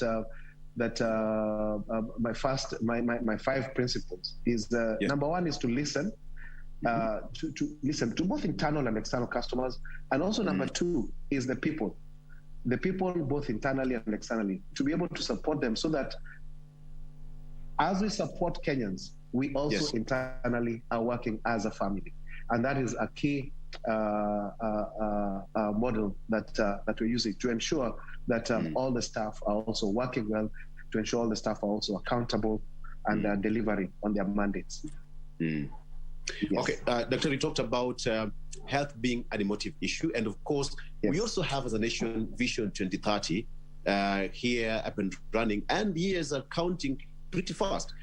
Where have you put universal health coverage on the Vision 2030? What is a vision? Yes. Some of the flagship programs under Vision 2030 have been supporting the scale up towards UHC. As I said at the beginning, UHC is not an event that we are carrying out now. It's an event that started way back. And if you look at some of the flagship programs, for example, the health insurance subsidy program for orphaned and vulnerable children, the health insurance subsidy program for the elderly and severely disabled. These are populations that are vulnerable, that the government has been supporting along the way. So if you look at it, because the only reason we are not in a state of UHC is because not all Kenyans have paid up who can pay. But the government has been on this effort. The Linda Mama program, to ensure that every expectant woman in this country has access to assisted delivery. The last financial year, 1 million women benefited from that. And note that even to be under the Linda Mama program, essentially you don't even need to be an NHIF member. You just need to be a Kenyan resident, and at the point of registration, you are able to access the services. So we are pushing to ensure that we indeed get to Vision 2030. The flagship programs within, we have been supporting, especially as NHIF, and with the amendment, Victor, it might not be even a Vision 2030, it might be a Vision 2021. And that's what we are looking forward to, that every Kenyan has this access to the healthcare they need without financial hardship. Yes, all right. And there's this question here, is it open for everyone? For example, if I am covered and I fall sick, probably where I'm in Mandera or any particular county or far away from my facility, will I be able to access healthcare everywhere across the country? Indeed, you will be able to access healthcare anywhere in the country. For inpatient, there is absolutely, it's anywhere that is NHIF empaneled or contracted. And we have over 8,000 facilities countrywide. Now, for outpatient, because of the model that we use to reimburse the hospitals, which is called capitation, you need to register to a facility. But you see, this is for outpatient care. And once you register in a facility where you usually are domiciled, you'll be able to access services there, right? But should you fall sick in an area where for outpatient where it's not, then through our pre-authorization process, you can be able to access. But the critical issues where you require inpatient, you can access care anywhere in our contracted facilities. And if you go to a comprehensive hospital, which is our contract A or B, it is, as the name suggests, comprehensive. All the treatment will be taken care of. And it's interesting, and because I get that question a lot about where can I go. And I like to ask this question. Victor, if I gave you, let's say your limit is $500,000, and I told you here is cash, $500,000, when you're sick, you can go to hospital of your choice. How wide do you roam? Or do you go to the place that you usually go, where is near your place? You'll answer me that question. Since you've asked me so many questions. You put your throats on the study. You're right, right. Okay. Yeah. But our network is very wide. Absolutely. As we wind up, Dr. because of time, quickly, just take us through the process of registration one and where one can do a registration for the UHC. Probably as we wind up. Yes. Registration as an NHIF member is what is the journey towards UHC. So being an active member or registered NHIF member, you're already in it. If it is the vulnerable, the 5.1 million, they've been identified, and we are in the process of, at county level, calling them for registration. And all that is required right now is your national identity card, and for the dependents, if they're children, their birth certificate, and then for them to come to any of the centers where we're doing the registration, and we'll also take the biometrics, that is the fingerprints. But if you're already registered, as we are rolling out the e-claim, the biometrics can also be done at point of service. When you go to hospital, they can take your biometrics when you access the services. So what the exercise we're doing now is just to ensure that as many people, their biometrics are captured, but those who don't get the chance to, not to worry, but when they access services at the hospitals, they'll be able to have their biometrics captured. But you can also go to any of our 156 service points across the whole country, including Huduma centers, our branches, our satellite branches, and get registration. But also you can do the same through *155# or download our app, My NHIF, for those with smartphones. And you'll be able to. Also on our website, you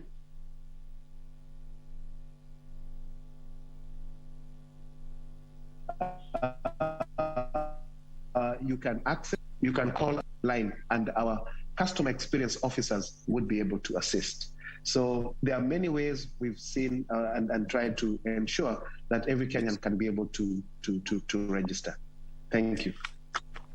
Terry, allow me to say that should be a healthy way to end this discussion. Absolutely.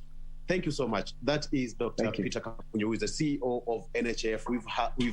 We've learned so much, all right? So many things that probably you did not know, and now we've got it from the horse's mouth. And of course, it's quite important to go out there and register yourself, because health is wealth, all right? Let's take a break, but we'll come back. Lifestyle is up next with Doreen Arange. There is an amazing discussion coming up after this break. Stick around.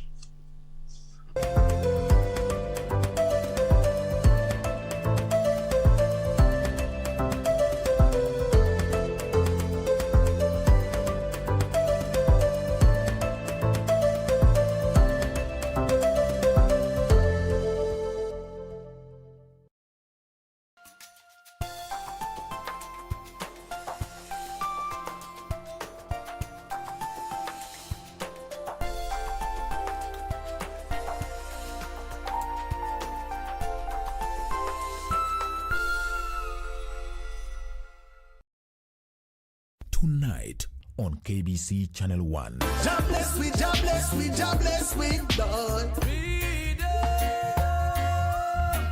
Let's have the joy coming. We standing on the rock, rock, rock, rock, on the victory rock, yeah, yeah. Every day we are go fight. I think it's best that you forget me. Running away from this system. I'm running away from Babylon. I'll show you my heart is pure. Oh yes, better than before. Tonight on KBC Channel 1.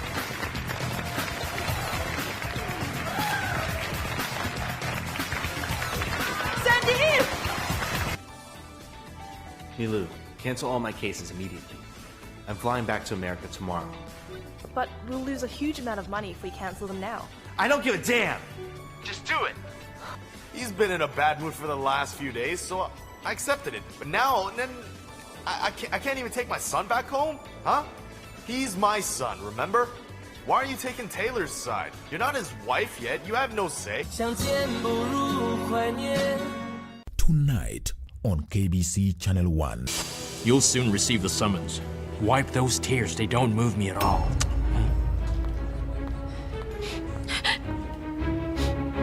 This boy is under my protection. Understand? So I don't want you to be messing with him, huh? Let me go! Get out! What about my mother? I saw her at the airport, and I noticed that someone was following her and taking pictures of her all the time. Do you know who he is? No, I don't. What should I do then? I don't know what Mr. Ulysses would do if he found out I helped Mariana and Ivan. But how do you intend to do that? I think I already know who can help me. Who? Cesar. Tonight on KBC Channel 1. Wazee wa majanga. Hawa wanaishi kwa vituko. Mambo yao ya kubwaga majanga kila leo. Ule mkataba ndio huu. 07 184 1000 8820. Hizi namba zote hizi ni za nini hivi? Probox. Hii sio karatasi ya mkataba. Game is over. Wazungu sema talk.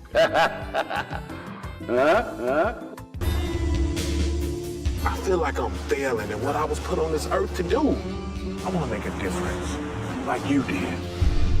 You never underestimate the power of grace. Listen, Donald, I'm sick about the man's family. I was called to minister to people. That's what Mac's doing in my life, Deborah. Showing me what my heart really is. So you thought you Just answer me this, Sam. What is there to believe in, man? I know we're in this together, Mac. you do, so we think that you're good. I promise to pray for you every day, ask your forgiveness, grant you the same, and be your friend always. That is the grace card.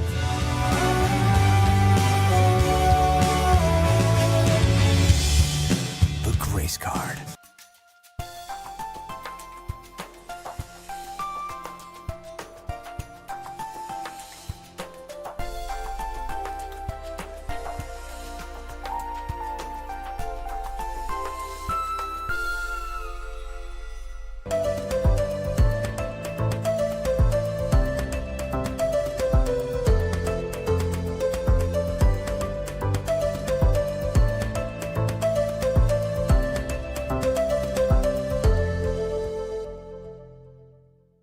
And 10 minutes to the top of the hour. This is still Good Morning Kenya. Time for our second conversation this Wednesday. And you know, if it's Wednesday, it definitely matters lifestyle. On set, I'm joined by Dennis Osadibe. I did it correctly? Yes. Who's a fashion designer and the founder of D&D Clothing. We'll be talking about the fashion space and specifically how COVID-19 has affected this kind of industry. We definitely know that COVID-19 has affected different industry. Key among them, there's entertainment, hotel, as well as tourism, which form the bigger part of what has been affected by COVID-19. But how about the fashion space?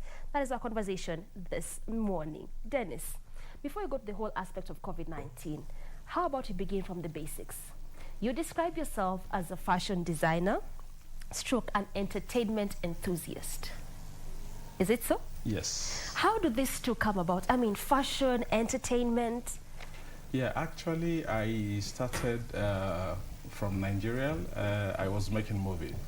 I have my own entertainment company. It is called DCS Entertainment.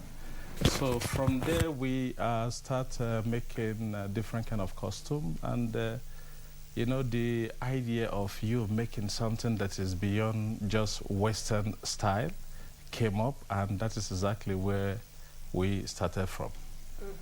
So it was all just from what you were witnessing while you were making movies? Yes. So then do you still make movies, or you just went to fashion altogether? My last movie that I did was, I think, 2011. That was my last movie before I moved to Europe. So what I did was I went there to make a feasibility study and understand the basic of why in Africa, you know, people look at us like only when they see Ankara or Ketenge, they think that is the only thing that we can be able to afford. And I think that is the only thing that is our style. Yeah, but you see, we are trying now to see also, let them look at Africa making suit, for example. Look at Africa making silk kind of shirt. Look at Africa making something that is beyond what they just think. Yes, like in China or in Japan, you see they have their own uniform, yeah? People recognize them with exactly what they do. But you see, they are the same people who make suit shirts and different kind of things that we wear back here in Africa. So what we do is to change also that mindset, that perspective of people thinking is only Ankara or Ketenge or what do we call it, or Woodin of Ghana that only Africa can be able to afford. So that is why we decide to form something apart from just Ankara. So we create Ankara in a Western way, kind of. So now we are now turning Ankara into silk. We're using it into lining for suit. We're using Ankara to make something different. We're using Ketenge to make even jeans. So we're changing that mindset of you believing that is only about when you see what you call it, when you see like a Ketenge, that is only for Africa. So that is exactly what we changed before we moved to Dubai. All right, and that's a beautiful perspective, because just the way you're mentioning, there's that mindset, just thinking that this is the only thing that perhaps Africa can make, yet you have so much potential to do even much more. All right, so when D&D clothing was back, this was in, is it 2016? We started 2015 in Dubai. In 2015 yes, in Dubai. In Dubai. So 2016 we were able to reach all part of Dubai, and from end of 2016, so a lot of clients were coming, okay, if you can do this kind of creative design, can you make me suit, for example? Can you make me jacket, for example? Can you make me wedding gown? And we started doing different custom made for different nationalities in Dubai. And we now think about how can we now turn this, our custom made, to a brand. So 2017, we now form D&D Clothing, and we start printing our own fabric. We start turning Ankara fabric into Western wear, and it went viral in Dubai. All right. So definitely you can clearly say that the progress has been good so far. Has it? Yes, because in Dubai we are the first to, number one, registered African fashion in the system, and we also are the one that is recognized in UAE as the brand that is recognizing Africa into something that is very great. And apart from that, the government of Dubai as well recognizes us as a company who is doing very great in UAE. Yeah, which is a good thing. So I wouldn't want to ask you how it makes you feel, because I know it's a good kind of feeling, you know, just being an African country, being being recognized in the UAE. But altogether, from your perspective as a fashion designer, what does this make you feel about African designs being recognized even beyond the African continent? Yes, when we did in 2019, when we do is called World Fashion Award, and we participated into so many design with different country, America, European, and we came out third. Italian came out first, and I know, because we're the first time, you know, when it comes to Africa, people think that, oh, there is less they can give. You understand? But we did our best, and at the same time, we came out, that also motivates us to say, okay, if we can be able to do this, let's go back to our mother's land, which is Africa, set off a base, set off a factory where we can be able to, at least we can speak the same language, so we can share to the world what we have. So that is what even motivates us to come to Kenya to establish our first African location. So at least it makes you feel that for true, you know, what we make as Africans can also be appreciated beyond. Yes. Now, when you talk about that competition, you won, is it third place, I believe? Yes, we won. And again, being the first African also. Yes, okay. We won third place, and for Barbie doll, we won second place. And this gives us the motivation to see that, okay, if you can be able to do that means you can excel into the world. And from that time, we decided to say, okay, it's not just limited to custom made. Now we want to share as a brand to the whole world. And from after that, we start having representative like in US, we start having representative in Paris, we start having representative in London, and this is where we are now. This kind of, I mean, the winning, it's again, definitely a good experience. It's definitely made you feel good as a fashion designer. But how did this entire experience just shift your mind as a fashion designer, even in terms of what now you create and what you might want to create even moving forward? Well, the experience makes us believe that there is nothing in your mind that if you really put something in your head that you can achieve. That is about your energy, that you just need to sit and focus and believe in exactly what you're doing. Believe in your dream and start fighting for it. As long as you have the right team with you, I think sky is just the beginning. Yes. Well, that is interesting. As long as you have the right team with you, that's just the beginning. Yes. All right, so let's go into your creative process again as a fashion designer. I always love to ask this question to every creative. Could be in music, could be in movie creation, or even fashion, because this is a creative kind of industry.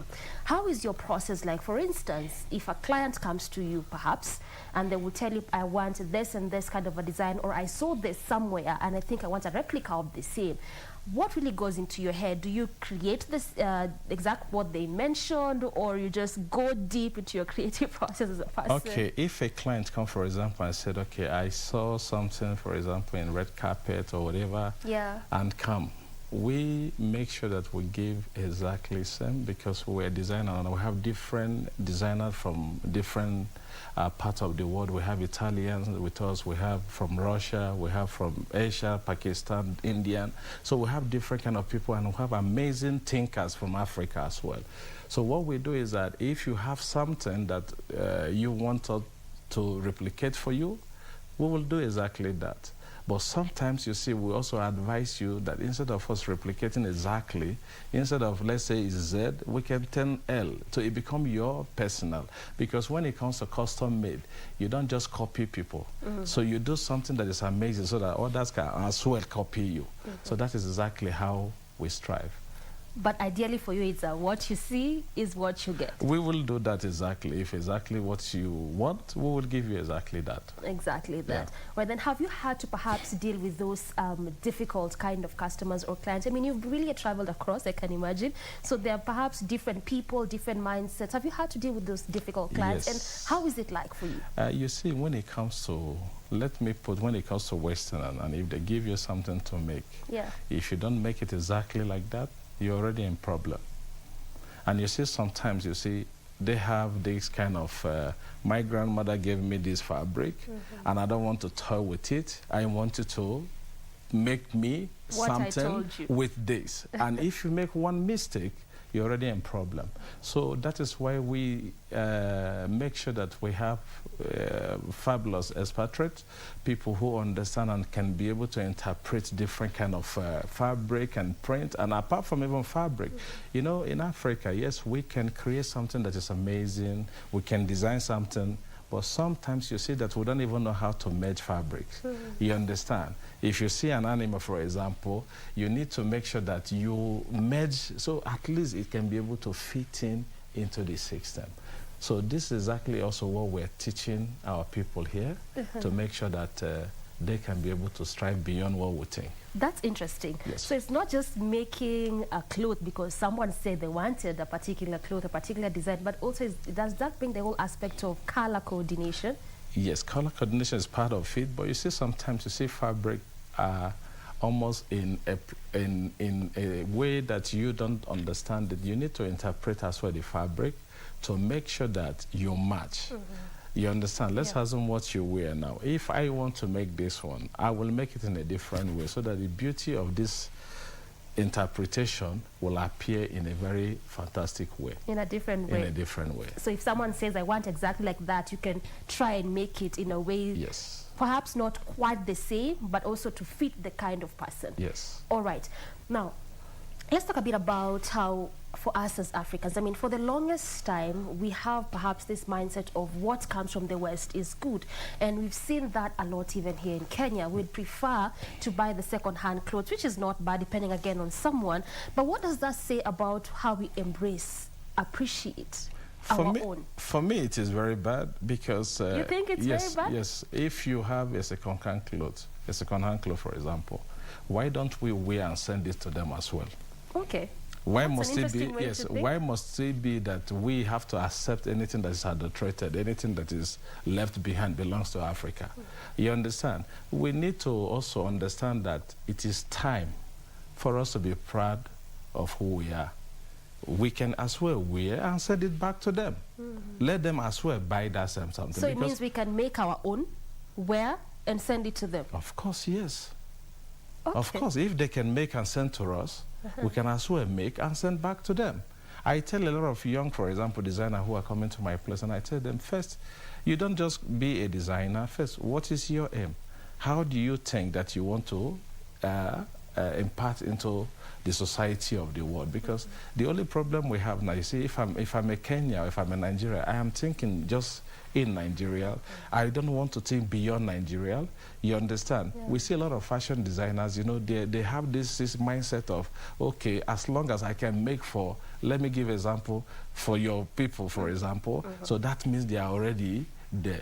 You don't know that even you can think beyond just Kenya. You think to Tanzania, you think to Nigeria, then you think to the world. We can do that. But the only thing that we have is this limitation of, what will people talk about me? How do they think about me? You don't care how people talk about you. So what you just need to do is to create your dream, believe in that dream, and keep pushing. A time will come, you see the right person that can be able to take you to the next level. All right. So that is what I'm getting from you, is that this is a poor mentality we are harboring as Africans, especially when it comes to appreciating and embracing our own. Yes. For example, if you come to a place like in Africa, you see, we believe in this.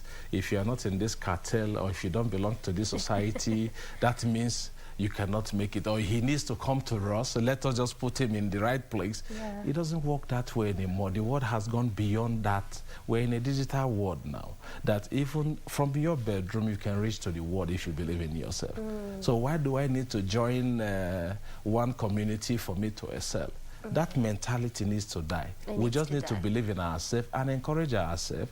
And apart from even encouraging ourselves, we need to work together. Because it's a very big market. Only Africa, when it comes to fashion, I will have 1.something billion in Africa. So you can be able to imagine the potential. If we can unite as, let's say, even 10 fashion designers creating something that same way the Westerners are doing. You see, a cameraman will come, a makeup artist will come, a fashion designer will come. They will form a cartel. Because you need to help each other, yes? That is the only way you can grow. So through your quality, something that you make, a cameraman takes your picture. What he got? He has quality picture as well to show his job. Yes? A makeup artist will come make your face. She has also a quality picture to show about her job. So we need to try to see how we can be able to, you know, join together and push, because the more together, the better we become. Yeah, that's beautiful. So again, it also means the other thing that we are lacking is that collaboration, coming together. Yes. You see, in Africa, we just believe that if me and you now form a company, or the next thing I'm thinking how to, you know, to corner you or to do something, thinking that, oh, I will be telling you that I know better than you because I'm the one writing or because I'm the one creating. So those mindsets need to die. For example, look at the Chinese people. If they want to open Chinese restaurant, for example, now, you see them like 20. They will donate $1,000 or $2,000. Already they gather $40,000. They set up a start. So what do? You become the manager, I become the sales, this one become like that. Before you know, they will open another branch. From there, one person go there. They will open another branch. From there, one person go there. And before you know, they own hotels, chain of hotels, because they were united. But in Africa, we don't think about that at all. What we always put in our mind is that it's my company. I am the owner of this business. Yeah. You understand? Yes. I have different challenges even here when I came. You see, you train people, they think they become better. Before you know, oh, I want to go open my business. I said, okay, good luck.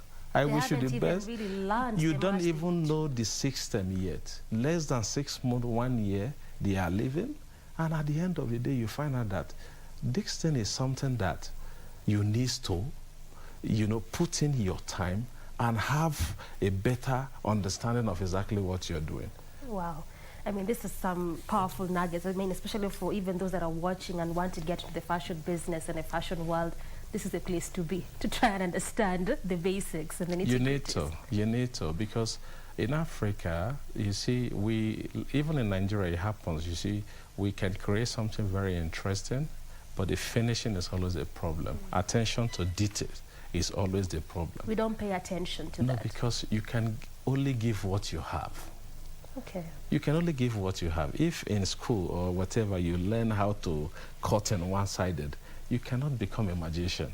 You understand? So we need to pay more attention, travel out there, have better experience, come back, you can teach. Because at the end of the day, I'm telling you, in Africa, we can create something that is amazing. But what about the finishing? What about the quality of exactly, how can you show to the world that, okay, you can be proud and say, yes, this is made in Africa. Most African you see today, yes, they design, what they do, they take this, their design, goes to, for example, Asia, anywhere, make the same dress and come back and tell you, I'm a brand. For me, you are still not a brand until you start practicing that in your local domain and making sure that other companies out there accept your product. Because you see, if you're always a champion in your house, you need to go out there and see if you're a champion outside there. That is when you see now competition comes. Yeah. That is when you see now other international companies will come to our own place and compete with us as well. Because you see now, how many runway we have in Africa? Even if you see one of the best runways, Mercedes runway, is not owned by Africa. Yeah. We aspire to see ourselves in New York Fashion Week, to see ourselves in the Paris Fashion Week. Here. How can you have your own if you are not united? Yeah. It's very important to just be in unity.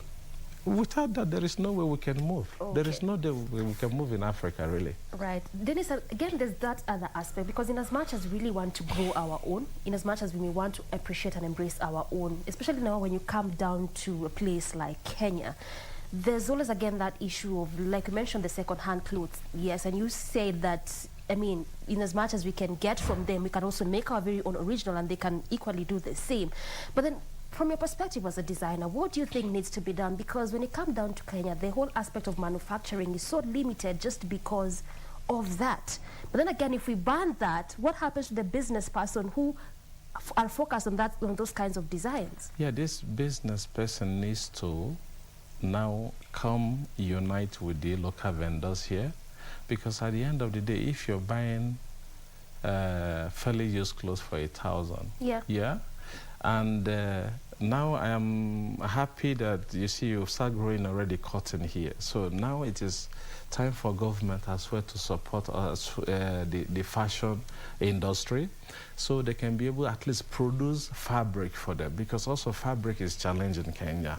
I have to tell you something. Sure. If you go to looking for something that you want, or somebody has a picture that he or she wants you to replicate, also fabric sometimes, you don't get the kind of quality fabric that you're looking for. Yes, we have in some places, but you see, he needs to be like in different places, so that when you come, you see fashion designers all over the world. Now they just go to the neighboring place, they pick fabric here, they pick this one here, they pick that one, and before you know, they create something. It's in plenty. Yes, it's in plenty. You know, but here in Africa, sometimes you see, even when you have something in your mind, you need to wait till you now start looking for this fabric. And how many people know how to search quality fabric? How many people know where to buy quality fabric? Because the mindset is, okay, you just go to Turkey or you go to Dubai or you buy from China. But also, if you have different companies that produce different fabrics here, it will help also the people who are here to excel very fast. Because if I'm waiting for a product to come from China, a fairly used product, sometimes it takes me 1 month. And you have somebody who can produce that in 3 days for you. Which one is better? Clearly, that makes a lot of sense. So as in as much as you may want to embrace our own, there's also the place of the government. Yes. In that capacity. Without government in this planet, there is nothing that can be done well. You understand? Because they are the leader, they are the head. You understand? So they need to provide that enabling environment so that people who comes as well can excel. I see a lot of very great designers here in Kenya. A lot. But sometimes you see, even when you're looking for the kind of pin that you want to use, you don't find it. Just pin, I'm telling you. You understand that you want to use, you don't find it. So we have this kind of thing that if it's coming from only one place, that is the only way you can find it. We need to have different varieties so that whatever you're looking for, it is very easy for you to access. And once you can access that, your mind now will start working. That thing that you have in your head, you will bring it and the world will embrace it. Also, you talked a bit about that aspect of competition, and I'd really want to understand from you what exactly you do to just keep yourself afloat. I mean, there's various people to compete with, especially being a brand, you know, someone as you. So what exactly do you do? For me, I just believe that I do not have competition. You don't? Yes. Well, in the sense that I believe in what I'm doing, and I believe in my brand, that even if I don't sell it, let's say in Nigeria, I will sell it in US. If I don't sell it in US, I will sell it in Australia. Because I already have my own strategies. Where in digital world, where, you know, the world has gone even beyond your cotton. You see today now, people are taking just a photo of themselves in a mirror and you have yourself wearing the same dress. So people have gone beyond even what we're thinking here in Africa. You understand? In Africa, we're still thinking about, oh, if I can cut my fabric, I'm already a fashion designer. The world has gone beyond that. So for me, we created a digital platform online that we are now even having a representative all over the world, even from our system here in Kenya. And if we have orders, what you do, you just produce. In the next 3, 4, 5 days, you send. I'm not looking at, okay, just let me sit down because there is COVID-19 and I will just like fold my hand. No, as long as every challenge comes very great solution.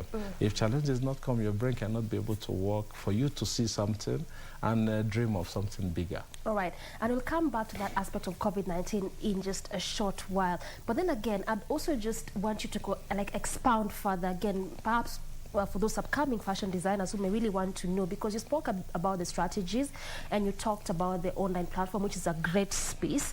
But aside from the digital space, which other strategies can one employ being in this kind of industry? The era that we are today is a digital era.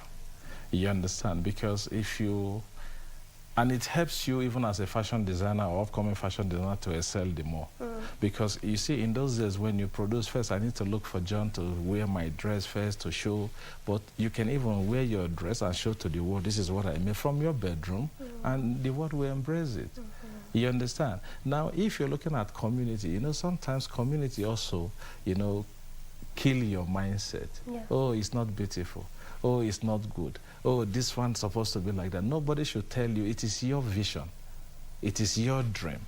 So create that thing that you feel inside you, that the world will embrace it. And have 1, 2, 3 people, I think you're good to go.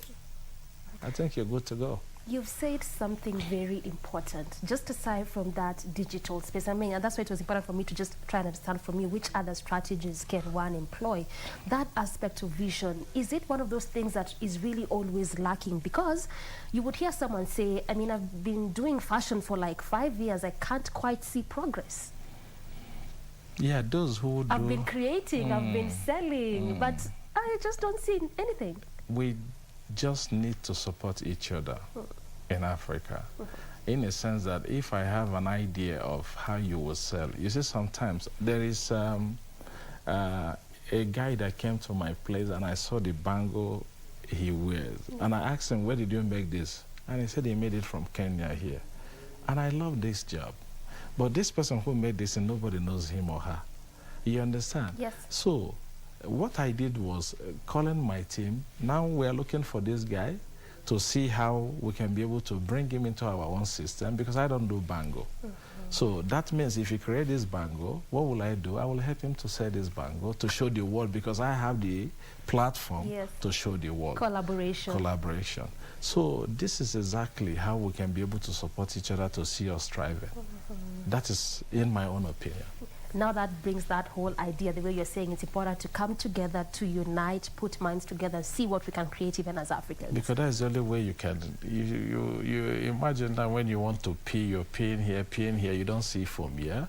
But when you pee in one place, you see that the foams rise up. Yeah. So that is what I believe that will make us, because we're left behind, in my opinion. Africa is it's a continent that has a great potential. Africa is a continent that I believe is the next world.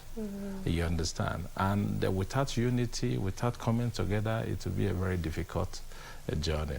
Yes, we'll get there, but the journey is not going to be easy. Okay. Yeah. Now, also, I'd love to pick your mind in terms of how you'd compare these two markets. This is the market in Nigeria, and I'd love to pick Nigeria because, I mean, there's always, again, that mindset of at least Nigeria love and embrace fashion. They say that you will never miss to know a Nigerian when you see one, even if they don't talk. Just in terms of how they are dressed, how they've really embraced fashion. So how would you compare the market in Nigeria and Kenya when it comes to fashion as a whole, the dressing, the wearing, and all of that? The difference between Nigerians and Kenyan is, for me, in my opinion, Nigerians are ready to take any risk. Kenyans, you understand now? Kenyans, some of them, yes, they are doing very well. Yeah. Some Kenyans are doing amazing, I'm telling you. But the fact is that we just need to do more. You understand? We just need to do more. If you see a Nigerian that dress as you like, create the same thing for Kenyans. Do you understand? Yes. Create the same thing for Kenyans. We have some group of guys that came, now they want to create something for the Indians living in Kenya with chiffon, silk mixed with ketenge. You understand? And also you have ketenge, which is is it your main fabrics here? Yeah? The Maasai, the whatever, the Kikuyus. So if you can be able to, turn this thing into something very unique and from something for Kenyans, and everybody will embrace it. You just need to believe in that, your story, and you bring it to the world. At least your president today now is talking about that you need to wear made in Africa, and he's doing African, so well. and he's pushing into this thing. So that means there's a very big opportunity for fashion designers here in Kenya to strive and even reach the world. I want to wear also Kenyan ketenge. The world wants to wear the same thing, So it just push and believe. That is it. And it's a question of taking risks, not being afraid. What will people say? What will people think? Yeah, because you just need to start doing something. You don't care about what people think about you. You understand? You don't need even to think if there is anybody existing in your side. You just need to believe in yourself and keep pushing that. And I believe there is a very big potential. Kenya has a very big name and a very big space in Africa. So that means whatever you do from here, if really you believe in yourself, will excel. You understand? Yes. Well put, well put. Now let's talk a bit about COVID-19. In the inception of this kind of disease, like I mentioned earlier, we definitely know different industries were affected. Key among them, hotel, tourism, entertainment, but also fashion space was really affected because also the way you mentioned in terms of sometimes shipping fabric from various areas. So for you as a designer, how did this take a toll on you and how have you dealt with it so far? By the way, I came to Kenya during COVID. Oh, wow. Yes, so I was among those that were affected because when we came in the next month, was when the COVID system broke out in Kenya, and we were stopped because then we came in with different expatriates.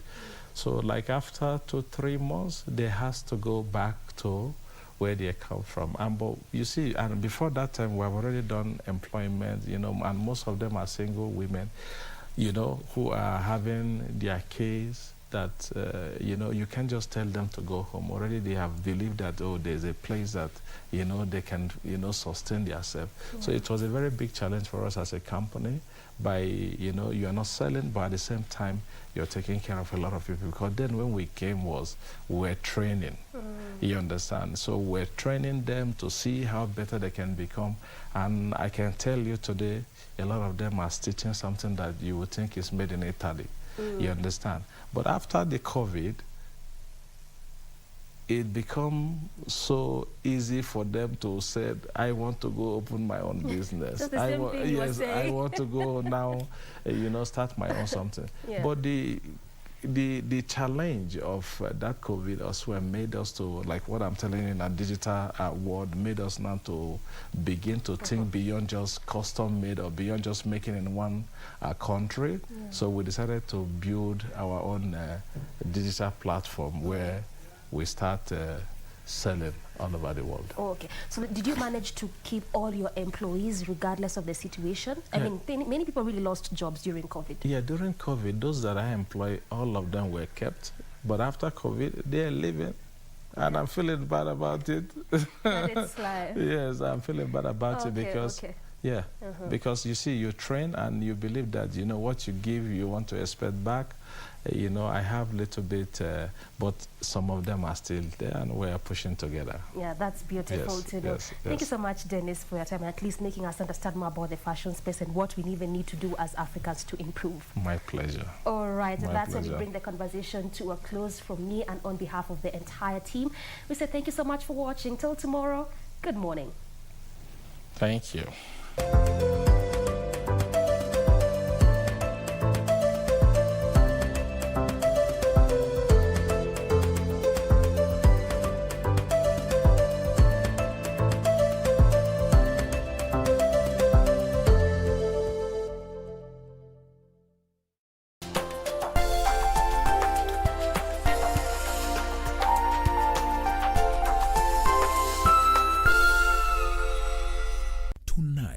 On KBC Channel 1.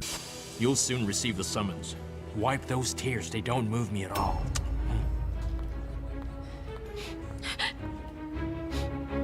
This boy is under my protection. Understand? So I don't want you to be messing with him. Huh? Let me go! Get out! What about my mother? I saw her at the airport, and I noticed that someone was following her and taking pictures of her all the time. Do you know who he is? No, I don't. What should I do then? I don't know what Mr. Ulysses would do if he found out I helped Mariana and Ivan. But how do you intend to do that? I think I already know who can help me. Who? Cesar. Tonight on KBC Channel 1.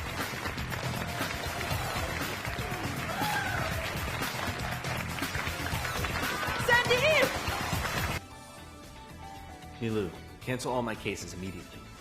I'm flying back to America tomorrow. But we'll lose a huge amount of money if we cancel them now. I don't give a damn! Just do it! He's been in a bad mood for the last few days, so I accepted it. But now, I can't even take my son back home? Huh? He's my son, remember? Why are you taking Taylor's side? You're not his wife yet, you have no say.